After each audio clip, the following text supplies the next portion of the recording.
Cuando llegué temprano a la fiesta de cumpleaños de mi hermana para ayudar a decorar, la escuché decirle a sus amigas: «Estoy tan harta de que mi patética hermana piense que somos unidas». «¿Qué acabas de decir?». Me quedé parada en la puerta sosteniendo el pastel personalizado que había tardado 3 días en hacer, mientras mi hermana Victoria y sus 6 mejores amigas se daban la vuelta, impactadas. Había usado mi llave para entrar antes porque ella me había pedido ayuda para decorar su fiesta de cumpleaños número 25. Pero al parecer había empezado la fiesta sin avisarme. «Ay Dios. Ya llegaste». La cara de Victoria pasó de la risa al pánico, pero su amiga Chloe seguía riéndose tontamente. «Cuéntale lo que acabas de decir sobre lo de Navidad». Victoria negó con la cabeza rápidamente, pero Chloe siguió hablando. «Solo nos estaba contando cómo le compraste ese collar carísimo pensando que significaba algo. El collar que ahorré 6 meses para comprar. Y cómo lloraste cuando ella te dio una tarjeta de regalo». Todas empezaron a reírse de nuevo. Dejé el pastel sobre la barra, con cuidado de no dañar las rosas de fondant que había esculpido a mano. «Me pediste que viniera temprano a ayudar». Victoria puso los ojos en blanco y se sirvió más vino. «Te pedí que dejaras el pastel. No te quedes aquí tratando de incluirte a la fuerza». Su amiga Becca asintió. «Siempre se está quejando de cómo tratas de actuar como si fueras su mejor amiga. Siempre quejándose. Mi hermana, la que me llamaba todas las noches para desahogarse de su trabajo, se estaba quejando de mí. Pero tú me llamas todos los días». Victoria soltó una risa cruel. «Porque eres terapia gratis. Los terapeutas de verdad cuestan dinero». Se volvió hacia sus amigas. «¿De verdad cree que valoro sus consejos sobre mi vida amorosa?». Todas rieron, y Chloe añadió más leña al fuego. «¿Se acuerdan cuando se ofreció a maquillarla para la boda de Beto?». Victoria gimió. Vio 2 videos de YouTube y se creyó calificada. «Tú dijiste que mi trabajo era hermoso». Victoria bebió un sorbo de vino. ¿Qué se suponía que dijera? «Te veías tan orgullosa de tu pequeño pasatiempo». Su amiga Ana intervino. «¿Esta es la hermana que hizo ese álbum de recortes raro para tu graduación?». Victoria asintió y sacó algo de debajo de la mesa de centro. «Era el álbum que pasé 3 meses creando con fotos de toda nuestra infancia. Miren esta cosa tan patética». Lo abrió en una página donde yo había escrito lo orgullosa que estaba de ella. «Escuchen esto. Mi increíble hermana me inspira todos los días». Todas estallaron en carcajadas. «Sentí lástima por ti. No tienes amigas de verdad, así que finjo que somos unidas». Señaló a sus amigas. «Ellas son mis hermanas de verdad. Tú eres solo alguien con quien comparto ADN». Ana sirvió más vino para todas, pero no me ofreció. «Cuéntale lo de la boda». Victoria se iluminó con una emoción cruel. «Pues me voy a comprometer pronto. Esto era noticia para mí. Beto me va a proponer matrimonio el próximo mes. Ya lo sé porque ayudé a escoger el anillo». Me miró con esa sonrisa malvada. «¿Y no vas a ser mi dama de honor?». Sus amigas sonrieron sabiendo que esto me dolería. «Chloe es mi dama de honor. Becca, Ana y mi compañera de cuarto de la universidad son las damas». Hizo una pausa para dar efecto. «Ni siquiera estás invitada a la despedida de soltera». Yo había estado planeando su futura despedida de soltera en mi cabeza durante años. «Pero soy tu hermana». Victoria se levantó y caminó hacia mí. «Exacto. Eres mi hermana, no mi amiga. Hay una diferencia». Levantó el pastel que hice y lo examinó. «Como este pastel. Se esfuerza demasiado. Los pasteleros profesionales existen por una razón». Pasó el dedo por el betún arruinando el diseño. «Pero siempre insistes en que todo se trate de ti». Becca intervino. «¿Recuerdan cuando le organizó esa fiesta sorpresa que específicamente dijo que no quería? Yo le había hecho una fiesta sorpresa después de que mencionó sentirse olvidada en su cumpleaños. Dijiste que te encantó. Lloraste de felicidad». Victoria se rió. «Lloré porque estaba avergonzada». «Invitaste a toda esa gente random de mi prepa con la que no he hablado en años». Miró a sus amigas. ¿De verdad pensó que querría verlos? El timbre sonó y empezaron a llegar más invitados para la fiesta real. Victoria me agarró fuerte del brazo. «Puedes dejar el pastel e irte». Miré todas las decoraciones que había comprado y empezado a poner ayer. «Yo decoré todo este lugar». Victoria se encogió de hombros. «Y parece fiesta infantil. ¿Y vamos a dejarlo así de todos modos?». Sus amigas empezaron a arrancar las serpentinas que pasé horas acomodando. «¿Sabes qué es lo peor?», dijo Victoria lo suficientemente fuerte para que los invitados que llegaban escucharan. «¿De verdad cree que tenemos un vínculo especial porque nuestros padres murieron? Nuestros padres habían fallecido hacía 3 años y prometimos estar siempre ahí la una para la otra. Eso de los lazos por trauma es falso. Tengo amigas reales para apoyo emocional». En ese momento nuestra tía Elena entró a la fiesta. «¿Qué está pasando aquí?». Vio mi cara y el pastel arruinado. Victoria cambió inmediatamente su tono. «Ay, tía Elena. Mi hermana solo estaba dejando el pastel. Pero no se puede quedar». Pero Ana había bebido demasiado y soltó. Victoria solo estaba explicando cómo está harta de fingir que le cae bien su hermana. La cara de la tía Elena se oscureció. «¿Fingir?». Miró a Victoria. «¿Tu hermana que paga la mitad de tu renta porque tú no puedes pagarla sola?». Todos se callaron. La cara de Victoria se puso roja. La tía Elena se interpuso entre Victoria y yo, su voz cortando el ruido de la fiesta lo suficientemente fuerte como para que los nuevos invitados se detuvieran en la puerta a mirar. La cara de Victoria pasó de roja a blanca en segundos. Seguía llegando gente, amontonándose en la entrada detrás de la tía Elena, y todos escucharon cada palabra. Victoria trató de reírse como si fuera una broma, pero el sonido salió mal y falso. La tía Elena no había terminado de hablar y todos en ese departamento lo notaron. Miró a Victoria con una expresión que nunca había visto antes. Como si estuviera mirando a una extraña en lugar de a su sobrina. La habitación quedó completamente en silencio excepto por el zumbido de un teléfono y las amigas de Victoria intercambiando miradas incómodas. Pude ver a Chloe y a Bianca tratando de decidir si debían decir algo o quedarse calladas. Ofelia bajó su copa de vino y miró al suelo. Victoria abrió la boca para decir algo, pero no salió nada al principio. Agarré mi bolsa de donde la había dejado junto a la puerta y comencé a recoger las decoraciones que yo había pagado. Las serpentinas y carteles que ya estaban medio arrancados. La tía Elena me siguió al pasillo y puso su mano en mi hombro mientras Victoria se quedaba congelada en la puerta de su sala. El pastel arruinado seguía en la barra detrás de ella. Las rosas de fondant aplastadas donde había pasado el dedo. La voz de la tía Elena era más tranquila ahora pero firme cuando me dijo que fuera a quedarme con ella esa noche. Que necesitábamos hablar de esto. Asentí porque no confiaba en que mi voz funcionara bien. Caminamos hacia el elevador y pude escuchar a Victoria empezando a decirle algo a sus amigas. Su voz se hacía más fuerte y defensiva. Las puertas del elevador se cerraron antes de que pudiera escuchar qué excusa estaba inventando esta vez. En casa de la tía Elena finalmente rompí a llorar. Ese tipo de llanto donde no puedes recuperar el aliento y todo tu cuerpo tiembla. Ella hizo té en su cocina mientras yo me sentaba en su sofá tratando de detener las lágrimas y fallando completamente. La taza estaba caliente en mis manos cuando me la trajo y se sentó a mi lado. Le conté todo sobre cómo Victoria me llamaba todas las noches para quejarse de su trabajo, sus compañeros, sus problemas con Beto, todo. Cómo pensé que realmente éramos cercanas. Que esas llamadas significaban algo. Que la estaba ayudando. Cómo había estado pagando la mitad de su renta durante 2 años porque decía que su trabajo no pagaba lo suficiente para cubrirla. La tía Elena escuchó sin interrumpir. Solo asintiendo a veces o haciendo pequeños sonidos que mostraban que me escuchaba, le conté lo del collar, el álbum de recortes, todas las cosas que hice o compré pensando que le importaban a Victoria. Mi voz se quebraba, pero seguía hablando porque una vez que empecé no podía parar. La tía Elena sacó su celular y buscó algo. Luego me mostró mensajes de Victoria del último año. Mensajes pidiendo dinero para varias cosas. Hablando de cenas caras a las que iba con Beto. Planeando viajes de fin de semana, las palabras en esa pantalla hicieron que me doliera el estómago más de lo que ya me dolía. Me dijo que Victoria me había estado usando. Que esto no es lo que las hermanas se hacen entre ellas, y escuchar a alguien más decirlo en voz alta lo hizo sentir más real de alguna manera. Dormí en el cuarto de huéspedes de la tía Elena, pero apenas descansé.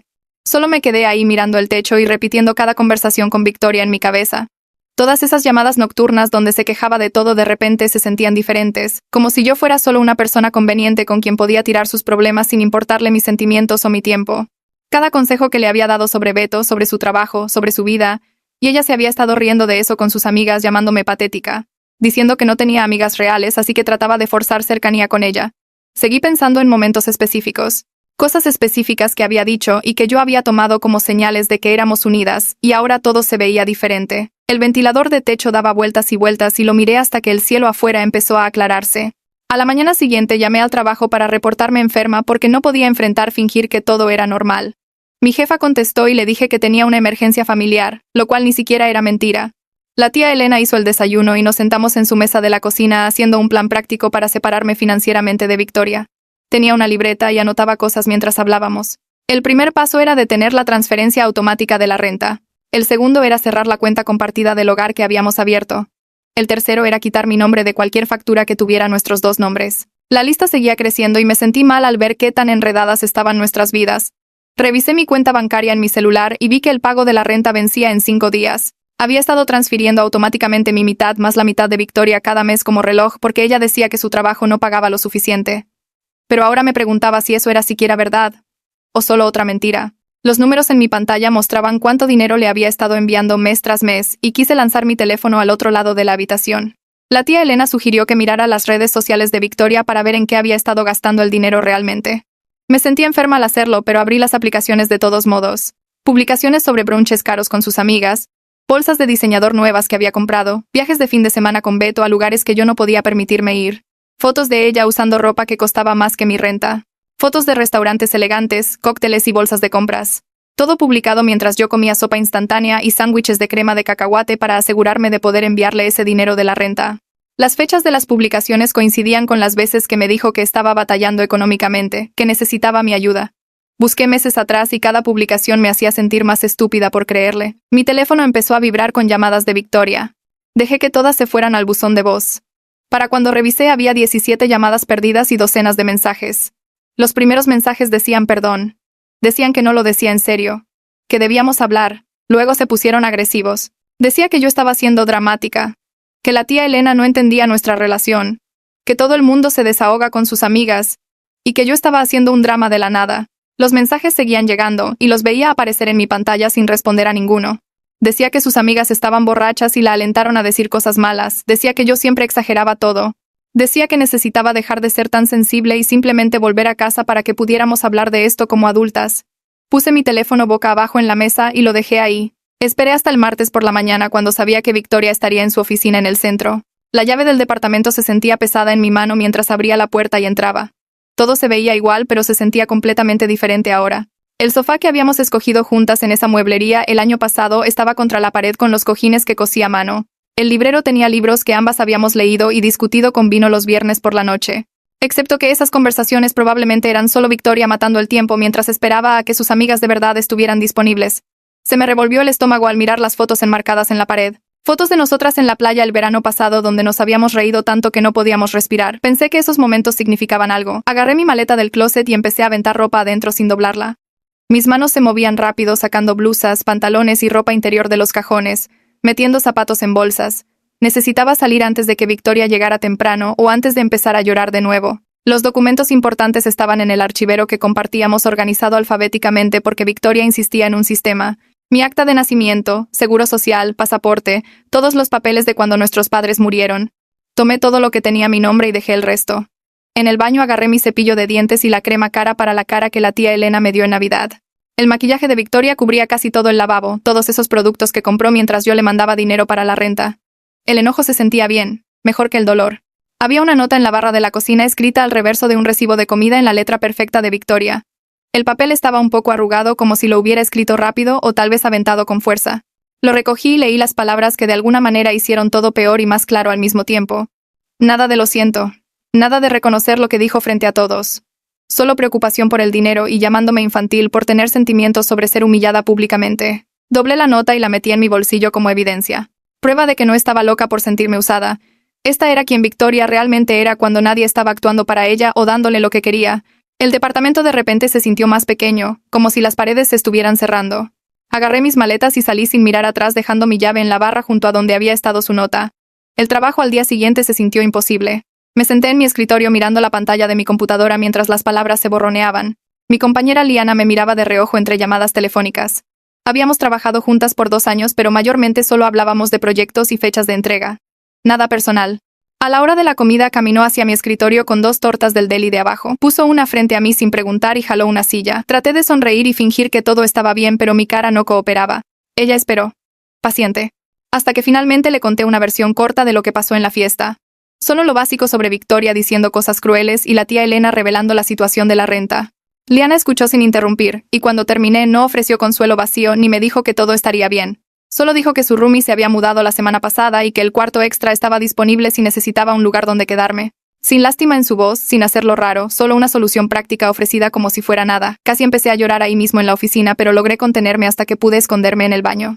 Después del trabajo me encontré con Liana en su departamento al otro lado de la ciudad. El edificio era más viejo que el mío y de Victoria, pero bien mantenido con carácter real en lugar de acabados modernos genéricos. Me mostró el cuarto vacío que era más pequeño que el que tenía ahora, pero la renta era más barata y el espacio se sentía limpio y simple. Sin recuerdos pegados a las paredes, sin muebles que yo hubiera comprado pensando que estaba construyendo un hogar con mi hermana. Liana explicó las reglas de la casa de manera directa. Nada complicado, solo respeto básico por el espacio compartido. Mencionó su horario, cuando estaba usualmente en casa, cómo le gustaban las cosas tranquilas después de las 10 entre semana. Todo se sentía equilibrado y justo, como si me viera como una igual en lugar de alguien a quien manejar o usar. Le dije que lo tomaba y nos dimos la mano como adultas haciendo un trato de negocios. Me dio una llave extra y dijo que podía mudarme cuando estuviera lista. La llave se sentía más ligera que la que dejé en casa de Victoria. Esa noche me senté en el cuarto de huéspedes de la tía Elena con mi teléfono en las manos por 20 minutos antes de finalmente abrir mis mensajes. Mis dedos escribieron el texto a Victoria sin permitirme pensar demasiado o suavizar las palabras. Solo los hechos sobre mudarme y pagar la renta de este mes. Pero nada después. Ella podría averiguar cómo pagar el lugar por su cuenta o encontrar a alguien nuevo a quien usar. Le di enviar antes de poder borrarlo y reescribirlo más amable. La respuesta llegó de inmediato. Tan rápido que debió haber estado mirando su teléfono. Todo en mayúsculas llamándome egoísta y malagradecida y diciendo que la estaba abandonando cuando más me necesitaba. Siguieron más mensajes. cada uno más enojado que el anterior, culpándome por arruinar su vida y ser dramática por nada. Puse mi teléfono boca abajo y lo dejé en la mesa de noche mientras mis manos temblaban. Los golpes en la puerta principal de la tía Elena empezaron a las 9 p.m., lo suficientemente fuertes para escucharse desde el cuarto de arriba. La voz de Victoria atravesaba las paredes, aguda y llorando, diciendo mi nombre una y otra vez. Me quedé en la cama escuchando los pasos de la tía Elena yendo a la puerta, escuchando su voz firme diciéndole a Victoria que no podía entrar. A través del piso podía escuchar a Victoria diciendo que no quiso decir esas cosas, que sus amigas estaban borrachas y la alentaron, que yo la estaba abandonando por un malentendido. Las mismas excusas de sus mensajes, pero dichas con lágrimas esta vez. La voz de la tía Elena se mantuvo calmada y estable, sin dejar que Victoria torciera la situación o se hiciera la víctima. La conversación duró tal vez 10 minutos antes de que escuchara el coche de Victoria arrancar e irse. Mi pecho se sintió apretado todo el tiempo. Una parte de mí quería correr abajo y arreglar las cosas. La otra parte sabía que ese instinto era exactamente el problema. La tía Elena regresó adentro y me encontró sentada en la orilla de la cama. Se sentó a mi lado sin preguntar si estaba bien porque la respuesta era obvia. Sus palabras cortaron todos mis sentimientos confusos y culpa señalando que Victoria no estaba asumiendo responsabilidad. Solo estaba molesta por perder su viaje gratis. La claridad ayudó, pero aún me sentía culpable por sentirme culpable. Como si estuviera traicionando a Victoria al ver la verdad. La tía Elena puso su mano en mi hombro y me recordó que las disculpas reales no vienen con excusas o culpa. Asentí y traté de creerle aunque años de hábito me hacían querer llamar a Victoria y suavizar todo. El fin de semana se convirtió en un borrón de cajas, bolsas y viajes por la ciudad. La tía Elena llegó el sábado por la mañana con su coche y cargamos mis cosas del departamento de Victoria mientras ella estaba fuera. Lo planeamos así para evitar otra confrontación o la oportunidad de que Victoria me hiciera sentir culpable para quedarme. La mayoría de lo que poseía cabía en la cajuela y el asiento trasero de la tía Elena. Ropa, libros, algunos utensilios de cocina que compré con mi propio dinero. Los muebles en los que dividimos costos se quedaron porque no tenía energía para pelear sobre quién pagó, qué porcentaje o quién merecía más el sofá. Liana nos ayudó a subir todo a su departamento. Las tres trabajando eficientemente sin hablar mucho. Para el domingo por la tarde ya había desempacado en mi nuevo cuarto con mi ropa en el closet y mis libros en el estante. El espacio se sentía vacío pero mío, sin historia compartida ni promesas rotas pegadas a nada en él. El lunes por la mañana fui al banco antes del trabajo. La representante detrás del escritorio tenía una cortesía profesional perfecta pidiendo mi identificación y números de cuenta sin ninguna curiosidad sobre por qué estaba quitando a alguien de mis cuentas. Imprimió formularios y me mostró dónde firmar procesando todo rápidamente. El nombre de Victoria desapareció de la cuenta del hogar que abrimos hace 2 años. Esa a la que había estado transfiriendo dinero automáticamente para renta y servicios. Cerré esa cuenta completamente y abrí una nueva solo con mi nombre. El papeleo tomó menos de 30 minutos, y cuando salí por las puertas automáticas me sentí más ligera, como cortando una cuerda que me había estado jalando bajo el agua. Mi teléfono vibró con un nuevo mensaje de Victoria, usando un número diferente ya que había bloqueado el principal. El mensaje decía que la mamá de Beto quería conocerme para suavizar las cosas antes del compromiso, como si todo esto fuera solo un pequeño desacuerdo que necesitaba gestionarse. La asunción de que yo participaría en la vida de Victoria ayudó a hacerla quedar bien con sus futuros suegros. Fingir que todo estaba bien para su beneficio. Bloqueé el número nuevo y luego fui a mis contactos y bloqueé a Chloe, Bianca y Ofelia también. Cada número conectado a esa noche en la fiesta, cada persona que se había reído mientras Victoria me destrozaba. Mi dedo se detuvo sobre el botón de borrar por un segundo antes de presionarlo viendo cada nombre desaparecer de mi teléfono. Había terminado de ser manejada y manipulada, terminado de hacerme menos para que Victoria pudiera sentirse más. La lista de bloqueados creció, y mi pecho se sintió menos apretado con cada nombre que eliminaba de mi vida. Liana se iba a su turno en el hospital alrededor de las 6 a.m., la mayoría de las mañanas. Sus pasos eran silenciosos en el pasillo tratando de no despertarme. Usualmente la escuchaba de todos modos, pero me quedaba en la cama agradecida por la consideración. Ella trabajaba turnos de 12 horas 3 días a la semana, lo que significaba que el departamento era mío en esos largos tramos cuando llegaba del trabajo. Los otros días los tenía libres. Regresaba para encontrarla cocinando la cena o leyendo en el sofá, y me preguntaba si quería unirme a ella sin ninguna presión, si decía que no. Caímos en un ritmo fácil donde existíamos en el mismo espacio sin necesitar interacción constante. Algunas noches me sentaba en la mesa de la cocina trabajando en mi laptop mientras ella veía la tele y el silencio se sentía cómodo en lugar de incómodo. Cuando necesitaba hablar sobre Victoria o la fiesta o qué tan enojada me sentía todavía, Liana dejaba lo que estaba haciendo y escuchaba. No ofrecía consejos a menos que se los pidiera. No trataba de arreglar nada. Solo me dejaba desahogarme hasta que me quedaba sin palabras.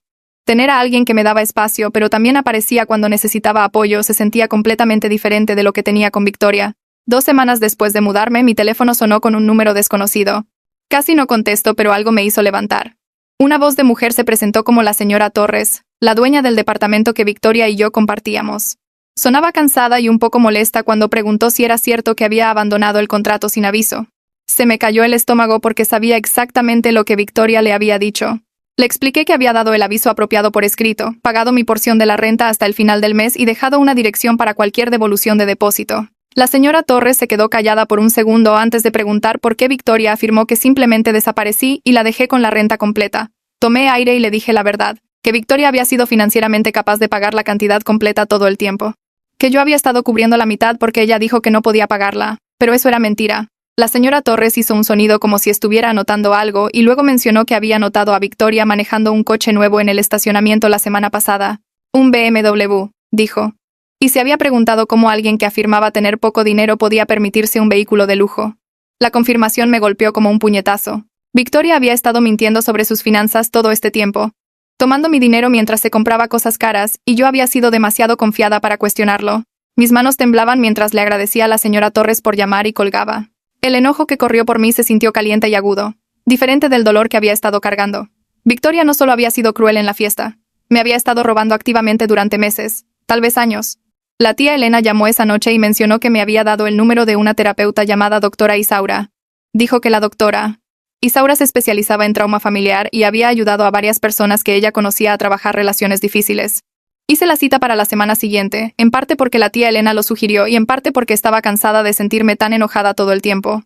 El consultorio estaba en un edificio pequeño en el centro con paredes azul pálido y plantas en cada esquina. La doctora Isaura tenía unos 50 años, con cabello gris recogido y ojos amables que no miraban a otro lado cuando empecé a hablar.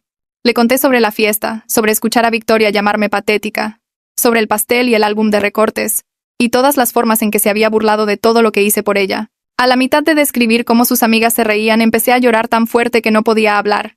La doctora me dio pañuelos y esperó hasta que pude respirar de nuevo antes de decir algo que cambió cómo veía todo. Me dijo que el comportamiento de Victoria no era solo malo o desconsiderado. Era emocionalmente abusivo, y probablemente había estado sucediendo durante años en formas que yo había normalizado porque era mi hermana. La palabra abuso me hizo estremecer al principio porque asociaba eso con violencia física. Pero la doctora Isaura explicó que el abuso emocional era igual de dañino. Usar a alguien por dinero mientras los hace sentir inútiles. Llamarlos todos los días pero solo para desahogarse y nunca para escuchar. Burlarse de sus esfuerzos por mostrar amor. Esas eran todas formas de abuso. Me senté ahí en su oficina sintiendo como si alguien finalmente hubiera puesto palabras a algo que había estado experimentando pero no podía nombrar. En nuestra segunda sesión, la doctora Isaura me pidió que hiciera 2 listas.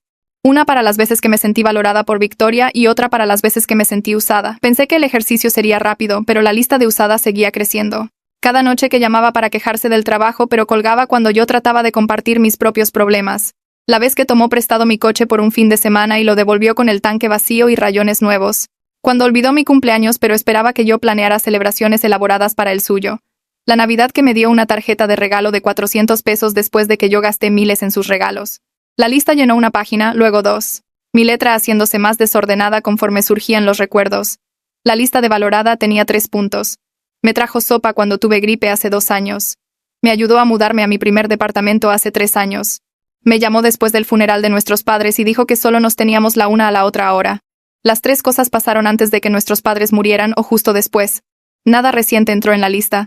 Miré las páginas sintiéndome mal porque la evidencia estaba ahí en blanco y negro. Victoria había dejado de valorarme hace años, pero yo seguí tratando de ganar su amor de todos modos. La doctora Isaura me ayudó a ver que Victoria cambió después del funeral. Antes de que nuestros padres murieran, ella había sido egocéntrica, pero no cruel. Después se volvió exigente y fría, tomando todo lo que ofrecía sin dar nada a cambio. Pensé que nos estábamos apoyando mutuamente a través del duelo, ambas apoyándonos en nuestro vínculo de hermanas para sobrevivir la pérdida, pero en realidad yo la estaba apoyando a ella mientras ella me usaba como un lugar para tirar todo su dolor y frustración. Procesaba su duelo haciéndome menos, desquitando su enojo con alguien que no pelearía de vuelta. Me convertí en su basurero emocional, un lugar donde podía tirar todos sus sentimientos negativos sin consecuencias. Darme cuenta de esto me hizo enojar tanto que tuve que irme de la sesión temprano caminando alrededor de la cuadra 3 veces antes de poder subir a mi coche. Todas esas noches que me quedé despierta escuchándola llorar porque extrañaba a nuestros padres, ofreciendo consuelo y tranquilidad, y ella me había estado usando todo el tiempo. Nunca preguntó cómo estaba llevando yo el duelo. Nunca notó que yo también estaba batallando. Solo tomó y tomó hasta que no quedó nada de nuestra relación excepto sus necesidades y mis intentos de cubrirlas. En el trabajo me lancé a un proyecto grande que mi jefa había asignado. Algo sobre reorganizar nuestra base de datos de clientes que había estado posponiendo por semanas. Sin Victoria llamándome todas las noches tenía energía al final del día. Me quedé tarde algunas noches trabajando en hojas de cálculo y captura de datos que requerían un enfoque que no había podido reunir antes. Mi jefa pasó por mi escritorio una tarde y comentó sobre mi desempeño mejorado. Dijo que había notado que parecía más comprometida últimamente. El cumplido se sintió bien de una manera que los raros elogios de Victoria nunca lo hicieron, porque estaba basado en observación real en lugar de manipulación. Me di cuenta de cuánto espacio mental habían ocupado las llamadas nocturnas de Victoria. Qué tan agotada había estado tratando de resolver sus problemas mientras descuidaba mi propio trabajo y vida. Ahora ese espacio era mío de nuevo y podía usarlo para cosas que realmente me importaban. La tía Elena me invitó a la comida del domingo y mencionó por teléfono que le había contado a otros miembros de la familia lo que pasó en la fiesta. Se me revolvió el estómago de ansiedad porque no sabía cómo reaccionarían. ¿Pensarían que estaba exagerando? ¿Me dirían que perdonara a Victoria porque es familia? La tía Elena debió escuchar la preocupación en mi silencio porque rápidamente añadió que todos estaban de mi lado y enojados con Victoria por cómo me había tratado. La comida fue en casa de la tía Elena con mi tío y dos primos que no había visto en meses. Entré nerviosa, esperando conversaciones incómodas o presión para reconciliarme, pero en cambio mi tío me abrazó fuerte y me dijo que estaba orgulloso de mí por irme. Mis primos dijeron que habían escuchado lo que hizo Victoria y no podían creer que hubiera sido tan cruel. El apoyo se sintió abrumador en el mejor sentido, como si me hubiera estado preparando para críticas y obtuve validación en su lugar. Durante la comida mi prima Sara compartió una historia sobre Victoria apareciendo en su fiesta de graduación de la universidad hace años y pasando todo el tiempo quejándose de la comida y la decoración. Sara había planeado todo ella misma y Victoria la hizo sentir estúpida por intentarlo. Mi otro primo mencionó que Victoria había sido grosera con su novia en Acción de Gracias, haciendo comentarios sobre su peso que incomodaron a todos. Mi tío habló de cómo Victoria le pidió dinero prestado el año pasado y nunca le pagó. Luego se enojó cuando él le preguntó al respecto. Conforme todos compartían sus experiencias me di cuenta de que la crueldad de Victoria no era única hacia mí. Había sido despectiva y mala con múltiples miembros de la familia, pero yo lo había aceptado como normal porque era mi hermana y pensé que eso significaba que tenía que tolerar cualquier cosa. Todos los demás se habían alejado de ella, puesto límites, dejado de esperar que fuera amable. Yo era la única que seguía tratando de tener una relación cercana con alguien que me había mostrado repetidamente que no quería una. Después de que terminamos de comer, Sara me llevó a un lado y me dijo que Victoria la había llamado hace 3 días pidiendo dinero. Victoria afirmó que la había abandonado y que no podía pagar la renta ahora, haciendo sonar como si me hubiera ido sin aviso o razón. Sara dijo que le había dicho que no a Victoria y le sugirió conseguir un segundo trabajo como yo había hecho cuando estaba ayudando a mantenernos a ambas. Victoria se había enojado y colgado, lo cual no me sorprendió para nada. El hecho de que estuviera llamando a parientes pidiendo dinero mientras manejaba un BMW hizo que me hirviera la sangre otra vez. No había aprendido nada de perderme. No había reflexionado sobre su comportamiento ni tratado de cambiar. Solo quería encontrar a alguien más a quien usar. Otra persona que le diera dinero y apoyo emocional sin esperar nada a cambio. Me sentí agradecida de que mi familia pudiera ver a través de su manipulación, que no estuvieran cayendo en su actuación de víctima como yo lo había hecho por tanto tiempo. 3 semanas después de mudarme, desperté sin esa sensación de opresión en el pecho por primera vez en meses. Las pesadillas sobre Victoria riéndose de mí mientras trataba de explicarme habían dejado de pasar todas las noches. Ahora solo venían 1 o 2 veces por semana y podía volver a dormirme después en lugar de quedarme despierta hasta la mañana. Liana y yo empezamos a cocinar la cena juntas los fines de semana, nada elegante, solo pasta o salteados. Pero se sentía bien compartir una cocina con alguien que no criticaba cómo cortaba las verduras o me decía que estaba haciendo todo mal. Me invitó a conocer a sus amigos en un bar un jueves por la noche, y casi dije que no porque conocer gente nueva me asustaba después de todo lo de Victoria. Pero fui, y sus amigos fueron realmente agradables. Me hicieron preguntas sobre mi vida y parecían interesados en las respuestas. Nadie llevaba la cuenta de quién pagaba las bebidas o quién hablaba más. Cuando mencioné que me acababa de mudar, nadie exigió saber por qué ni presionó por detalles que no estaba lista para compartir. Uno de sus amigos, un chico llamado Andrés, contó una historia graciosa sobre el drama de su propia hermana, y todos se rieron con él en lugar de él. Caminando a casa esa noche me di cuenta de que había pasado 3 horas enteras sin pensar en Victoria ni una vez. A la mañana siguiente abrí mi correo y vi un mensaje de una dirección que no reconocía. El asunto decía, por favor lee esto, y cuando lo abrí vi el nombre de Victoria al final. Debió haber creado una cuenta nueva después de que bloqueé la principal. El correo era largo, al menos 10 párrafos, y empecé a leer aunque sabía que no debía. Empezaba con una disculpa que sonaba real por unas 2 oraciones. Luego escribió que yo estaba destrozando a la familia al negarme a hablar con ella. Dijo que había estado borracha en la fiesta y no quiso decir lo que dijo. El siguiente párrafo me culpaba por ser demasiado sensible y no entender que las amigas se desahogan entre ellas. Escribió que yo estaba empeorando todo al decirle mentiras sobre ella a los miembros de la familia. Dejé de leer a la mitad y moví el cursor al botón de borrar. Mi mano temblaba un poco, pero le di clic de todos modos. El correo desapareció y cerré mi laptop. No necesitaba leer el resto para saber que no mejoraría. En mi sesión de terapia con la doctora Isaura esa semana, le conté sobre el correo. Me preguntó qué notaba sobre la disculpa de Victoria y dije que se sentía mal, pero no podía explicar por qué. La doctora Isaura sacó una libreta y dibujó una línea en medio. De un lado escribió disculpa real y del otro disculpa falsa. Explicó que las disculpas reales reconocen el daño que alguien causó sin dar excusas. No incluyen la palabra pero ni cambian la culpa a la persona que fue lastimada. Las disculpas falsas vienen con justificaciones como estaba borracha o acusaciones como eres muy sensible. El correo de Victoria tenía ambas. La doctora Isaura me pidió contar cuántas veces Victoria asumió responsabilidad versus cuántas veces me culpó o dio excusas. Me di cuenta de que todo el correo eran disculpas falsas apiladas una sobre otra. Entender este marco hizo que la culpa que había estado cargando empezara a levantarse. No estaba siendo mala por no responder. Me estaba protegiendo de alguien que no estaba realmente arrepentida. Cuando revisé mi cuenta bancaria esa semana, noté algo extraño. Tenía más dinero del que esperaba. Sin la mitad de la renta de Victoria saliendo cada mes, de hecho me sobraba dinero después de pagar mis facturas. Había estado viviendo con un presupuesto tan apretado por tanto tiempo que olvidé cómo se sentía tener dinero extra. Entré a mi cuenta de tarjeta de crédito y vi que debía 16,000 pesos, mayormente de emergencias del último año cuando Victoria necesitaba algo, y yo lo ponía en mi tarjeta. Pagué todo el saldo ahí mismo. Luego abrí una cuenta de ahorros y transferí 4,000 pesos. Me senté mirando la pantalla por un minuto porque nunca había tenido una cuenta de ahorros antes. Cada peso extra siempre se había ido a Victoria o a cubrir gastos que ella decía que no podía pagar. Ahora estaba ahorrando dinero para mí, construyendo algo en lugar de solo mantenerme a flote. El domingo por la tarde, la tía Elena llamó y preguntó si quería ir a tomar el té. Cuando llegué a su casa me sentó en su mesa de la cocina con una mirada seria. Me dijo que Victoria se había mudado de regreso con ella y Beto temporalmente porque no podía pagar el departamento sola. Los padres de Beto aparentemente estaban molestos porque no creían que Victoria debiera vivir con su hijo antes de comprometerse. La situación estaba causando peleas entre Beto y su familia. La tía Elena dijo que Victoria estaba estresada y no lo estaba manejando bien, gritándole a Beto y quejándose constantemente. Una parte de mí se sintió satisfecha al escuchar esto. Victoria finalmente estaba enfrentando consecuencias reales por darme por sentada, pero mayormente me sentí triste y cansada. Había perdido a alguien que pensaba que era mi familiar más cercano, y escuchar que estaba batallando no me hizo sentir mejor. Solo me recordó que la relación que pensé que teníamos nunca existió realmente. En mi siguiente sesión de terapia, le conté a la doctora Isaura sobre sentirme culpable por alegrarme de que Victoria enfrentara consecuencias. La doctora se inclinó hacia adelante y dijo algo que se me quedó grabado. Dijo que no perdí una relación real con Victoria. Perdí una ilusión de una relación. La hermana que pensé que tenía, la que me valoraba y se preocupaba por mí, nunca fue real. Victoria me mostró quién era realmente en esa fiesta. El duelo por la pérdida de lo que pensé que teníamos era válido.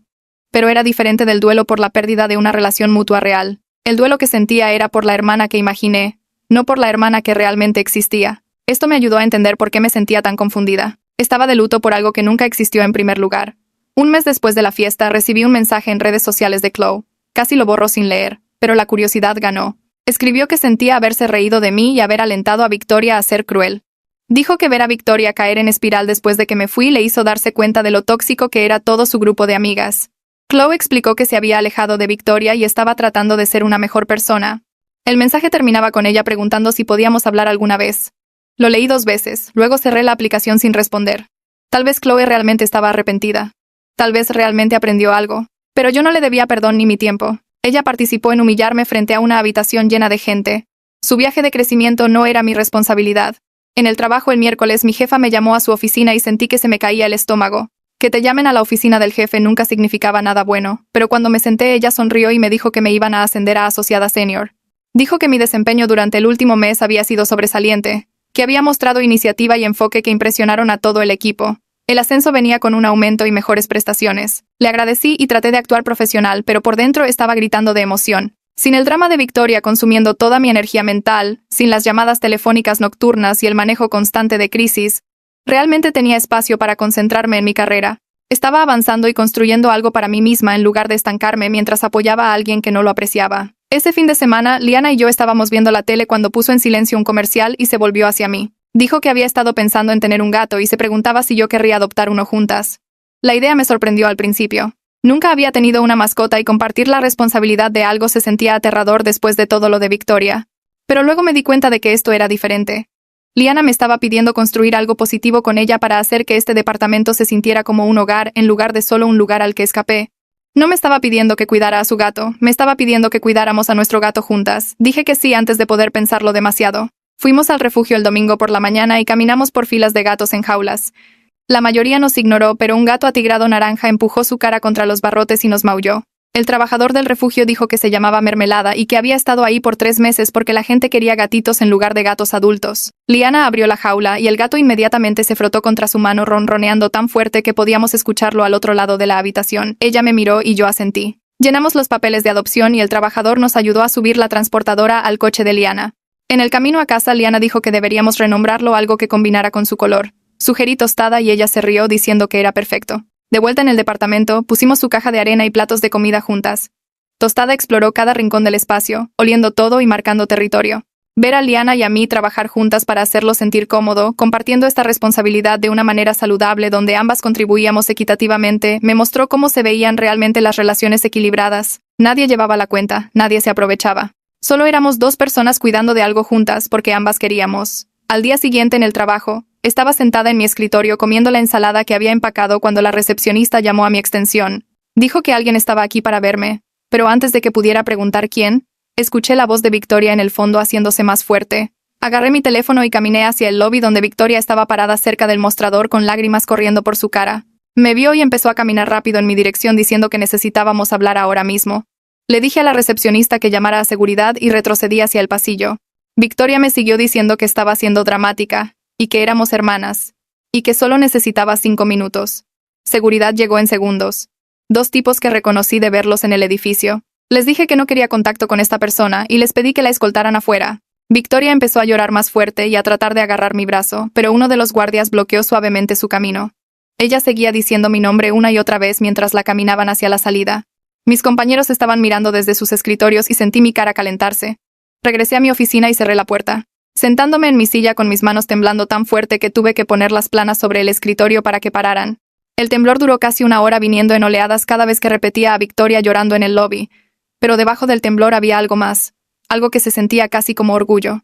Había mantenido el límite incluso cuando lloró, incluso cuando hizo una escena, incluso cuando una parte de mí quería solo hablar con ella para que parara. Alrededor de las 3 de esa tarde mi jefa tocó a mi puerta y preguntó si tenía un minuto. La seguí a su oficina esperando algún tipo de sermón sobre drama personal en el trabajo. En cambio, cerró la puerta y preguntó si estaba bien. Expliqué brevemente que era una situación familiar que estaba manejando y me disculpé por la interrupción.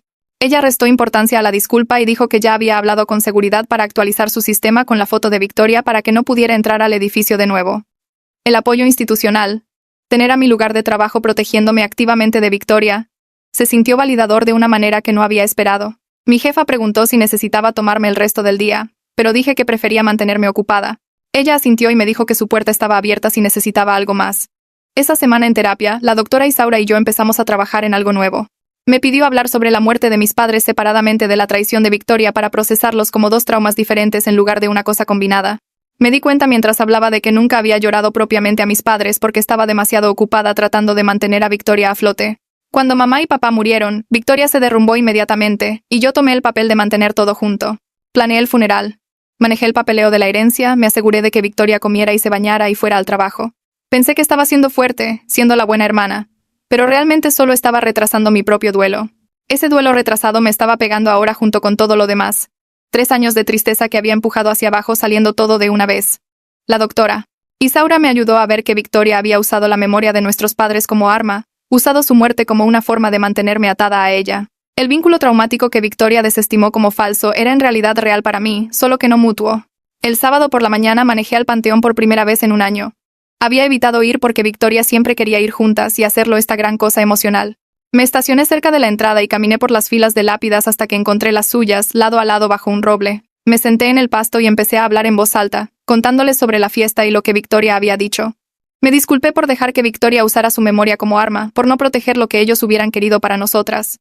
El llanto que vino se sintió diferente a llorar en casa, más limpio de alguna manera, como si estuviera lavando algo en lugar de solo expresar dolor. Me quedé ahí por casi 2 horas, hablando y llorando y sentada en silencio. Cuando me fui me sentí más ligera pero también triste de una manera nueva, llorándoles apropiadamente en lugar de a través del filtro de cuidar a Victoria. La siguiente semana la tía Elena llamó y me pidió ir a cenar. Manejé a su casa después del trabajo y la encontré haciendo lasaña, la receta de mi mamá. Nos sentamos en la mesa de la cocina mientras la comida se cocinaba y mencionó, casi casualmente, que Victoria y Beto habían terminado. La familia de él no aprobaba que Victoria se mudara sin contribuir financieramente al hogar. Beto aparentemente había esperado que ella dividiera los gastos como hacen las parejas normales, pero Victoria esperaba que él la mantuviera como yo lo había hecho. Cuando él se negó y sus padres se involucraron, la relación se desmoronó. La tía Elena dijo que Victoria estaba devastada y de regreso viviendo con ella temporalmente. Sentí una mezcla complicada de sentimientos al escuchar esta noticia. Parte de mí se sintió reivindicada, viendo a Victoria enfrentar consecuencias por esperar que todos la cargaran. Pero parte de mí se sintió triste porque era mi hermana y estaba sufriendo, aunque el dolor viniera de sus propias decisiones. Desenredar esos sentimientos, separar la reivindicación de la tristeza y de la culpa fue trabajo duro que necesité seguir haciendo en terapia. En mi siguiente sesión con la doctora, Isaura, hablé sobre la ruptura y mis reacciones mixtas. Ella me ayudó a entender que podía reconocer que Victoria estaba enfrentando consecuencias mientras también reconocía que esas consecuencias venían de los propios patrones de comportamiento de Victoria. Yo no era responsable de arreglar los problemas de Victoria o manejar sus emociones sobre los resultados naturales de tratar mal a la gente. La culpa que sentía era una respuesta entrenada de años de ser el sistema de apoyo emocional de Victoria, no un reflejo de una mala acción real de mi parte. La doctora, Isaura, me preguntó cómo quería que se viera mi relación con Victoria en el futuro, si es que quería una. Dije que no sabía todavía, que necesitaba más tiempo para averiguar quién era yo sin sus necesidades constantes ocupando espacio en mi cabeza. 2 meses después de la fiesta, desperté un miércoles y me arreglé para el trabajo siguiendo mi rutina normal. Hice café, alimenté a Tostada, revisé mis correos, manejé a la oficina. No fue hasta la hora de la comida que me di cuenta de que no había pensado en Victoria ni una vez en toda la mañana. De hecho, no había pensado en ella en 3 días, no desde que mencioné brevemente la ruptura a Liana. Los ciclos mentales obsesivos donde repetía conversaciones y analizaba su comportamiento se estaban desvaneciendo. Estaba construyendo una vida que no giraba en torno a las necesidades y el drama de Victoria. Mi cerebro tenía espacio para otras cosas ahora, proyectos de trabajo y planes de fin de semana y conversaciones con amigos que no regresaban a mi hermana. El cambio se sintió lo suficientemente significativo como para enviarle un mensaje a la doctora Isaura y ella respondió diciendo que esto era progreso real. Ese fin de semana, Liana y yo organizamos una pequeña cena con 3 de sus amigos de la universidad. Ayudé a cocinar y poner la mesa, sintiéndome nerviosa por conocer gente nueva. Pero la velada transcurrió sin problemas. Todos riendo y contando historias y haciéndome preguntas sobre mi vida. Preguntaban porque realmente les importaban las respuestas, no porque necesitaran algo de mí o estuvieran reuniendo información para usarla después. Una de las amigas de Liana trabajaba en diseño gráfico y hablamos durante casi 1 hora sobre sus proyectos. Otro amigo acababa de adoptar un perro y quería consejos sobre presentar mascotas a nuevos espacios ya que teníamos a Tostada. Me reí genuinamente por primera vez en meses. Una risa real que venía de disfrutar el momento en lugar de forzar felicidad. Estas personas estaban construyendo conexiones conmigo como una igual, no como alguien que existía para servir sus necesidades. El martes, llegué a casa del trabajo y encontré una carta en el buzón dirigida a mí con la letra de Victoria. La tía Elena me había advertido que venía. Había preguntado si quería que ella revisara mi correo, pero dije que no. El sobre era grueso, varias páginas adentro. Me senté en el sofá con Tostada acurrucado a mi lado y lo abrí con cuidado. 6 páginas con la letra de Victoria por ambos lados. La carta empezaba con una disculpa que realmente sonaba real, sin excusas o justificaciones mezcladas. Decía que había empezado a ver a un terapeuta después de la ruptura con Beto, que su terapeuta la estaba ayudando a entender cómo había tratado a la gente. Asumió responsabilidad por usarme financiera y emocionalmente, por decir cosas crueles en la fiesta, por darme por sentada durante años. No me pidió que la perdonara o la contactara, solo dijo que lo sentía y que entendía si yo nunca quería volver a hablar con ella. Leí la carta 2 veces, buscando la trampa, la culpa oculta o la manipulación, pero parecía genuina. Solo Victoria reconociendo lo que había hecho mal sin tratar de hacerlo mi problema para arreglar. La doblé de nuevo en el sobre y la dejé en la mesa de centro sin estar segura de qué hacer con ella todavía. En mi sesión del jueves llevé la carta y leí partes de ella a la doctora Isaura. Discutimos cómo podría verse una respuesta, si es que quería responder.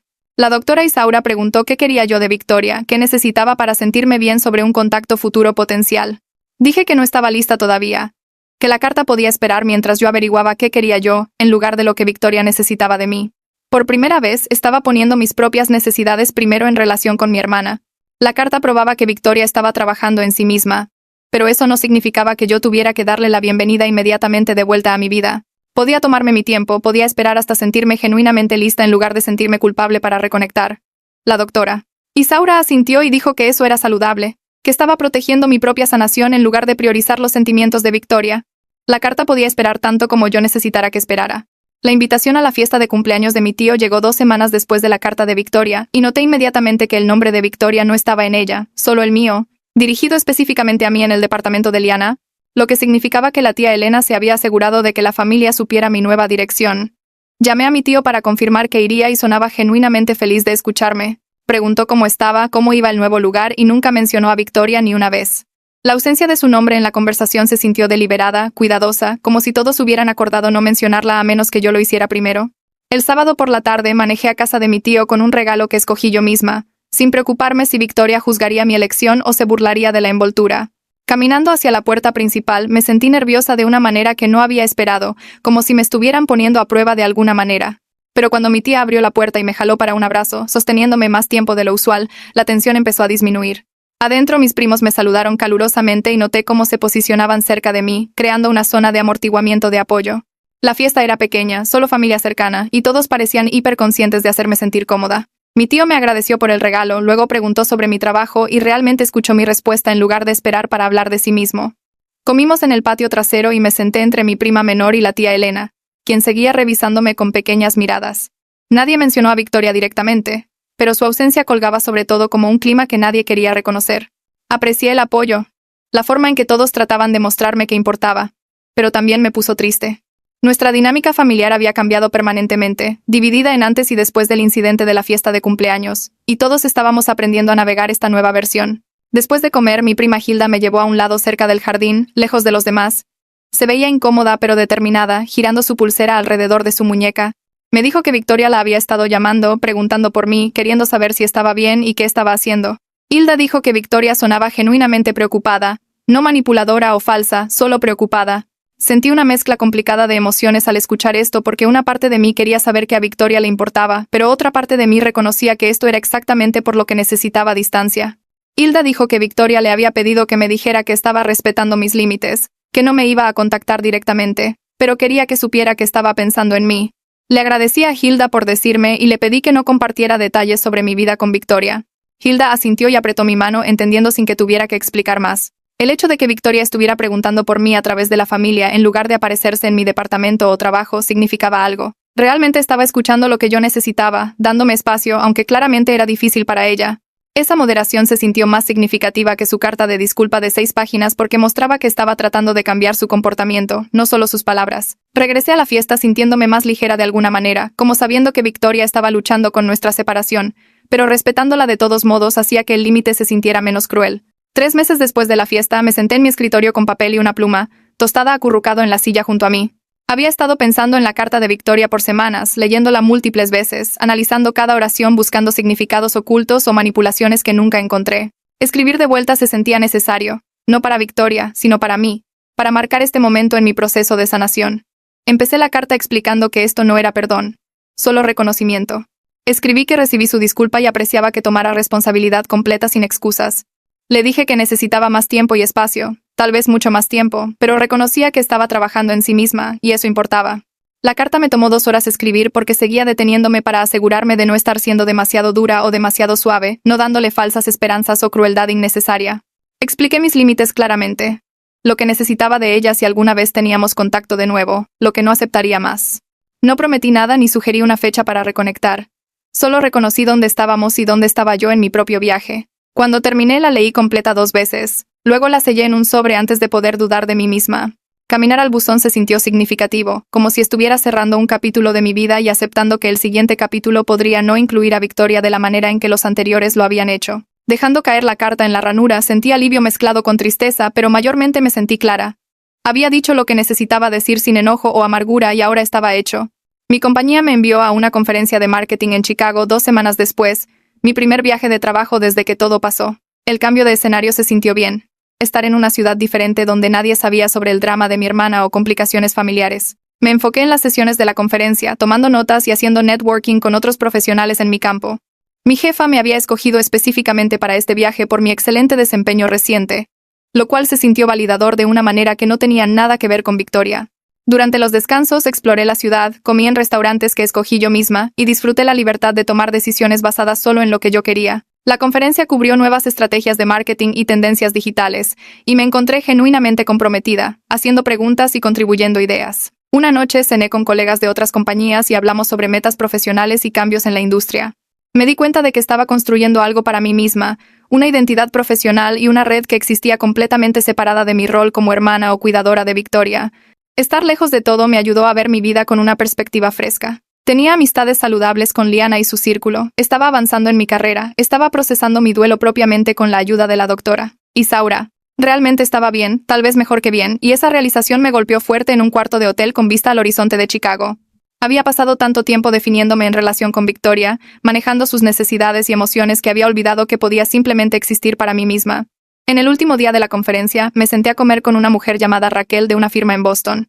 Preguntó sobre mi familia de esa manera casual que la gente hace al conversar y di una respuesta breve y honesta sin desmoronarme. Le dije que mi hermana y yo no éramos cercanas en este momento, manteniendo mi tono neutral y objetivo. Raquel asintió y pasó a otros temas sin presionar por detalles u ofrecer consejos no deseados. La simplicidad de esa declaración sin drama o explicación larga se sintió poderosa. No le debía a extraños mi trauma o mi historia. Podía reconocer que la situación existía sin hacerla el centro de cada interacción. Más tarde, esperando mi vuelo a casa, pensé en lo lejos que había llegado en 3 meses. Había pasado de sollozar en el cuarto de huéspedes de la tía Elena a discutir calmadamente mi situación familiar con una extraña sin que mi voz temblara. El crecimiento se sentía tangible, medible, real. No estaba fingiendo estar bien o forzando positividad. Estaba genuinamente construyendo una vida que funcionaba para mí, una donde la ausencia de Victoria dejaba espacio para descubrir quién era yo sin ella. Cuando regresé al departamento, Tostada corrió a saludarme en la puerta, maullando y frotándose contra mis piernas. Liana había dejado mis botanas favoritas en la barra de la cocina con una nota de bienvenida a casa que me hizo sonreír. Desempaqué mi maleta y miré alrededor a este espacio que habíamos creado juntas. Los cojines que habíamos escogido, las fotos en las paredes, las plantas que Liana me estaba enseñando a mantener vivas. Este departamento se sentía como hogar ahora, no solo un refugio al que había escapado. No estaba viviendo aquí porque no tuviera a dónde más ir. Estaba viviendo aquí porque quería, porque estaba construyendo una vida que realmente me gustaba en lugar de una construida alrededor de manejar las necesidades y humores de Victoria. Liana llegó del trabajo 1 hora después y preparamos la cena juntas mientras le contaba sobre la conferencia. Hizo buenas preguntas y parecía genuinamente interesada en mi crecimiento profesional, celebrando mis éxitos sin hacerlo sobre ella. Esa noche, sentada en el sofá con Tostada entre nosotras viendo una película, me sentí contenta de una manera que no había sentido en años. Esto era como se veían las relaciones saludables, cómo se sentía el cuidado y apoyo recíproco. No estaba constantemente preocupada por decir lo incorrecto o ser juzgada por mis decisiones. Podía simplemente existir. La tía Elena llamó la siguiente semana y me invitó a comer a su café favorito en el centro. Nos vimos el sábado por la tarde y me abrazó fuerte antes de entrar. Entre sándwiches y café me preguntó cómo estaba. Realmente estaba. Y le conté honestamente sobre mi progreso.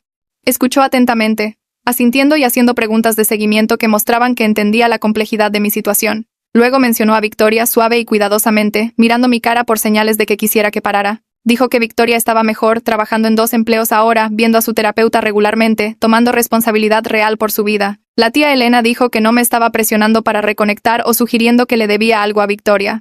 Solo estaba plantando una semilla, preguntando si estaría dispuesta a ver a Victoria en algún punto en el futuro.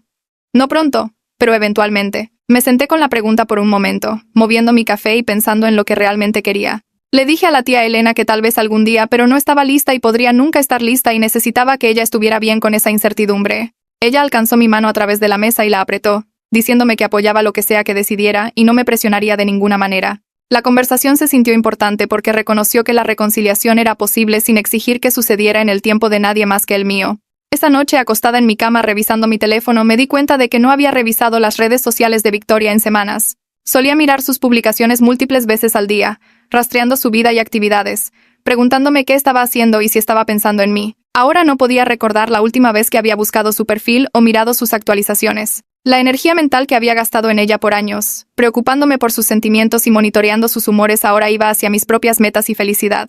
Estaba leyendo libros que quería leer, tomando una clase de fotografía en línea, planeando un viaje de fin de semana con Liana para visitar a su familia. Mis pensamientos no eran consumidos por Victoria más. Ella existía en algún lugar de mi vida, en mi pasado, y tal vez en mi futuro, pero no era el centro de mi presente. Ese cambio se sintió monumental, como si finalmente hubiera salido de su sombra y entrado a mi propia luz. En mi sesión del jueves con la doctora Isaura, discutimos cómo podrían verse los límites saludables con Victoria si alguna vez decidía tener contacto de nuevo. La doctora Isaura me ayudó a trazar cómo podría verse una interacción limitada y estructurada con consecuencias claras si Victoria volvía a viejos patrones. Hablamos sobre vernos en lugares públicos, mantener conversaciones enfocadas en temas específicos, tener una estrategia de salida si las cosas salían mal. La doctora enfatizó que yo podía poner los términos de cualquier relación futura, que no le debía a Victoria la cercanía que solíamos tener solo porque éramos hermanas. Tener este marco hizo que la posibilidad de contacto futuro se sintiera menos aterradora, más manejable. Podía imaginar ver a Victoria de nuevo sin regresar inmediatamente a nuestra vieja dinámica donde absorbía todos sus problemas y emociones. Los límites que discutimos no eran malos o punitivos. Eran protectores. Diseñados para mantenerme a salvo mientras permitían la posibilidad de que Victoria hubiera cambiado genuinamente. La doctora Isaura me recordó que siempre podía cambiar de opinión. Que elegir ver a Victoria una vez no significaba comprometerse a contacto continuo. Tenía control sobre este proceso y ese control se sentía empoderador. Los papeles de renovación del contrato llegaron por correo y Liana y yo nos sentamos en la mesa de la cocina revisándolos juntas. Preguntó si quería quedarme otro año, dejando claro que esperaba que sí, pero no me presionaría de ninguna manera. Miré el departamento a nuestro alrededor, pensé en la vida que había construido aquí y me di cuenta de que quería quedarme. Firmar ese papeleo se sintió significativo, como si me estuviera comprometiendo con esta nueva vida que había creado en lugar de dejar opciones abiertas para regresar a mi vieja vida. Ya no estaba manteniendo un pie afuera, esperando a ver si las cosas con Victoria mejoraban lo suficiente para mudarme de regreso. Estaba eligiendo este espacio, esta roomie, esta versión de mi vida donde yo venía primero. Liana firmó su sección. Luego yo firmé la mía, y celebramos con helado y una película. Más tarde esa noche pensé en cuánto había cambiado en 3 meses. Había pasado de estar parada en el departamento de Victoria sosteniendo un pastel arruinado a firmar un contrato en un hogar donde me sentía valorada y segura. La distancia entre esos dos momentos se sentía enorme, como si hubiera viajado años en lugar de meses. Todavía tenía trabajo que hacer en terapia, todavía tenía sentimientos complicados sobre Victoria y nuestra familia, pero estaba genuinamente feliz con donde estaba. Esa felicidad no dependía de que Victoria cambiara o se disculpara o me quisiera de vuelta en su vida. Existía independientemente, construida sobre mis propias decisiones y relaciones y crecimiento, y eso la hacía real. Agendé la cita para el tatuaje un martes por la tarde cuando sabía que tendría tiempo para sentarme con la decisión sin correr de regreso al trabajo. El estudio era pequeño y limpio, escondido entre un café y una librería. Y el artista revisó conmigo el diseño que había llevado. Un fénix renaciendo, lo suficientemente pequeño para caber en el interior de mi muñeca, el tipo de cosa que podía mirar cuando necesitara recordar que había sobrevivido algo difícil. Victoria siempre había dicho que los tatuajes eran vulgares, que hacían que las mujeres se vieran baratas, y yo la había escuchado aunque quería uno desde la universidad. La aguja dolió más de lo que esperaba, pero de una buena manera, como si el dolor estuviera marcando algo real. Miré la tinta tomar forma en mi piel y pensé en cómo estaba tomando esta decisión completamente por mi cuenta, sin que la opinión de nadie importara excepto la mía. Cuando terminó y estuvo vendado, pagué con dinero que había ahorrado al no cubrir los gastos de Victoria más y salir de esa tienda se sintió como cruzar alguna línea invisible hacia una versión de mí misma que realmente me gustaba. El día de Acción de Gracias llegó más rápido de lo que esperaba, y la tía Elena llamó para confirmar que iría a su casa a cenar. Mencionó que Victoria estaría ahí también. Lo dijo suavemente como dándome la opción de echarme para atrás, pero le dije que iría de todos modos. No estaba lista para reconstruir nada con Victoria, pero tampoco era tan frágil que estar en la misma habitación me destruiría. Liana se ofreció a venir conmigo para apoyo, pero le dije que esto era algo que necesitaba hacer sola. Manejé a casa de la tía Elena con la transportadora de tostada en el asiento trasero porque lo iba a dejar en casa de una amiga primero, y todo el camino practiqué mantenerme calmada en mi cabeza. Cuando entré, Victoria ya estaba ahí sentada en el extremo lejano de la sala con un plato de botanas. Hicimos contacto visual y ambas asentimos en este reconocimiento formal raro de que existíamos en el mismo espacio, pero no íbamos a fingir que todo estaba bien. La tía Elena nos sentó en extremos opuestos de la mesa durante la cena, lo cual se sintió deliberado, pero necesario. Platiqué con mi tío y primos pasando platos, me reí de chistes y todo el tiempo estuve consciente de Victoria enfrente de mí, pero no consumida por ello. Se veía más delgada, cansada y sentí una pequeña punzada de preocupación que no dejé crecer en nada más grande. Así se veía a la distancia, ser educada sin estar conectada, y fue incómodo pero no devastador como había temido. Después de cenar, Victoria y yo terminamos en la cocina al mismo tiempo, ambas buscando café. Ella se sirvió primero y luego preguntó si quería un poco. Este gesto diminuto que se sintió masivo dado todo, dije que sí, y nos quedamos paradas ahí por un minuto. Ninguna de las dos segura de qué seguía, me dijo que estaba trabajando en 2 empleos ahora. Uno en una tienda y otro haciendo trabajo administrativo los fines de semana y que había encontrado un estudio que realmente podía pagar sola. Su voz era objetiva, no pidiendo elogios o simpatía, solo declarando lo que estaba pasando en su vida. Le dije que me alegraba que le estuviera yendo mejor manejándose por su cuenta, y lo dije en serio sin querer ser arrastrada de vuelta a cuidarla. Asintió y dijo que lo sentía de nuevo. Más bajo esta vez, y lo acepté sin ofrecer perdón o promesas sobre el futuro. No éramos cercanas y probablemente nunca lo seríamos de nuevo, pero tampoco éramos enemigas paradas en una cocina fingiendo que la otra no existía. Era algo en medio, esta zona neutral rara donde solo éramos 2 personas que compartían ADN y algo de historia dolorosa. Manejando a casa con la tía Elena más tarde, miré por la ventana a las calles oscuras, y sentí esta ligereza inesperada en mi pecho. No necesitaba la amistad de Victoria para estar bien ya. No necesitaba que validara mi valor o me hiciera sentir que importaba. Tenía a Liana y a Tostada y a la tía Elena y mi trabajo y toda esta vida que había construido que existía completamente separada de mi hermana. Nuestra relación nunca sería lo que pensé que era cuando estaba parada en su departamento sosteniendo ese pastel arruinado, pero había construido algo mejor de esos pedazos rotos. Estaba genuinamente feliz con mi vida ahora, no a pesar de perder a Victoria, sino porque perderla me forzó a encontrarme a mí misma. Eso era suficiente. Más que suficiente. Y no necesitaba nada más.